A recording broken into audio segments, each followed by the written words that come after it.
Hi, I'm Evelyn. I'm 18 and I'm about to become a mom. But my story isn't going to be about the early pregnancy, to some extent. The thing is that my ex-boyfriend has recently tragically died, and now his parents are willing to help me with our baby that I'm going to have. Only it's not actually his baby. It was a spring break, and my boyfriend Johnny and I had a big fight. So I went to visit my cousin to kind of cheer myself up. Johnny and I had been together for 2 years, and he just kept torturing me with jealousy, and I kind of got tired of it. So we decided to take this as a short break in our relationship. But while he kept texting me every day, I was trying to get over him and just so happened to meet Tyler. I knew that it'd only be a short-term romance because we lived in different cities, but I just couldn't help but fall in love with him. We spent days and nights together, and everything was just awesome and romantic. And when the time came for me to leave, I had made up my mind to break all ties with Johnny when I got back. I was sure that if I didn't do that, I wouldn't be able to build another healthy relationship with somebody else. But for some strange reason, I was also pretty confident that it wouldn't be easy to get rid of him. It was Sunday morning, and I was already back home, ready to meet Johnny at a cafe to have that serious talk. Of course, I didn't mention Tyler at all, but I must admit I couldn't get him out of my head. When I got to the cafe, I couldn't find Johnny anywhere, so I began calling him, but he didn't answer. I decided to wait a little bit, but after about 30 minutes, when he neither showed up nor picked up his damn phone, I got really angry. So I just texted him that he totally missed his chance to talk to me and that he could be free as a bird, and just went home. But later that day, one of our common friends called me, and I found out why Johnny never showed up at that cafe. A taxi hit him. The ambulance got there right away, but Johnny didn't make it and died on the way to the hospital. Eyewitnesses said that he was in a hurry and was carrying a flower bouquet with him, and in his pant pocket, a small box with a ring was found. I'm sure you guys can imagine how horrible it was. In addition, everyone around me saw me as Johnny's widow, 'cause for them, we were supposed to be together, right? And I felt, I don't know, so guilty when I was saying my condolences to his parents. I felt that I just had to keep in touch with them after they'd lost their only son. And his mom, she insisted on me having that stupid ring because, as she said, it was something that Johnny would have wanted. And I just couldn't break her heart and tell her the truth about us. It was quite a tough period, but at least Tyler found me on Facebook and we began chatting with each other. He turned out to actually be quite supportive of me. Actually, everything looked like we had just continued our romance online, and this cheered me up. But still, after that stress and everything, my health went down a little bit. Like, I couldn't eat anything and my stomach hurt really bad, and I felt nauseated all the time. So after a month of being sick, I finally decided to visit my doctor, who happened to be one of Johnny's mom's friends. Well, it turned out that I was pregnant. Honestly, I didn't intend to keep the child. I was too young to be a mom. Besides, taking into account the period of my pregnancy, Tyler was the father, and this would definitely complicate our relationship. But guess what? I wasn't the only one who happened to find out about my pregnancy that day. And when Johnny's mom called me to say that she needed to see me, I knew exactly that her friend had told her everything. That's why when I went to their house and knocked on their door, I was scrambling, trying to find proper words to start probably the hardest conversation of my life. Their reaction totally blew my mind. Oh no, I didn't tell them anything because they didn't give me any chance to talk at all. You should have seen their faces, full of amazement and happiness. They decided that that baby was Johnny's, and they called it a miracle. and God's providence or something like that. Johnny's mom said that it was her son's soul that was trying to reach her in the form of that baby, and that after that tragedy, they finally have meaning in their lives again, and so on. They also said that they'd provide any assistance for me in raising that child and give me the money they'd been saving to send Johnny to college and stuff like that.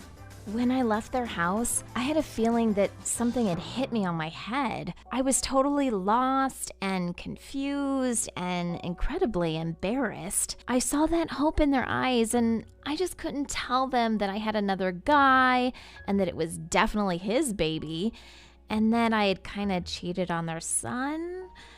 I was so swept away with all these thoughts that I nearly got into a car crash on my way home. Also, I had another crazy thought in my head, like, how should I tell my parents about everything?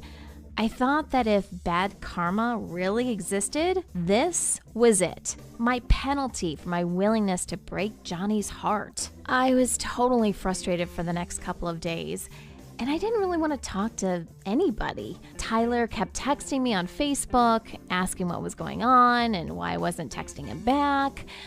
I really wanted to explain everything, just to have somebody else be worried about my situation, you know?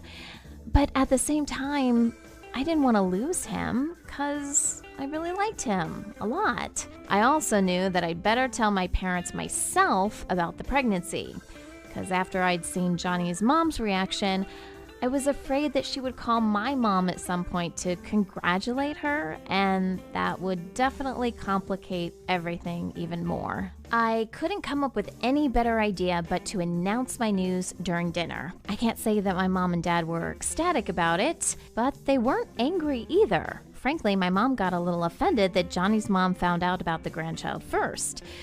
And it turned out that she was also thinking in favor of that reincarnation thing. Dad said that he thought that I was smart enough to be aware of contraceptive methods, but once again, he didn't really get as angry as I thought he would. So next, my parents decided to set up a dinner and invite Johnny's parents to discuss our situation, and it was scheduled on that coming Friday. And until that day, I tried to avoid talking to anybody, especially Tyler, because honestly, I just didn't know what to tell him. And then suddenly I heard my mom talking on the phone with her sister. You know, the mother of that cousin who I was visiting during that freaking spring break. Oh my, how could I forget that she was the one who actually knew about me and Tyler? I immediately rushed to my room to call her. She's always been that easygoing and understanding type of girl, so I thought that I'd better tell her the truth about the father of my baby so she wouldn't tell somebody else about that romance of mine.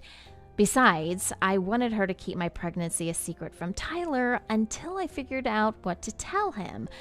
But when I called Melissa, she was like, oops. And then she told me that Tyler had already asked for my actual address and was on his way to surprise me with an unannounced visit. That caused me to really freak out. I got totally lost and just didn't know what I should do.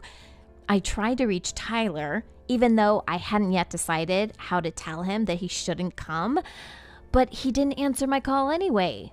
Of course, I was too nervous to sleep that night.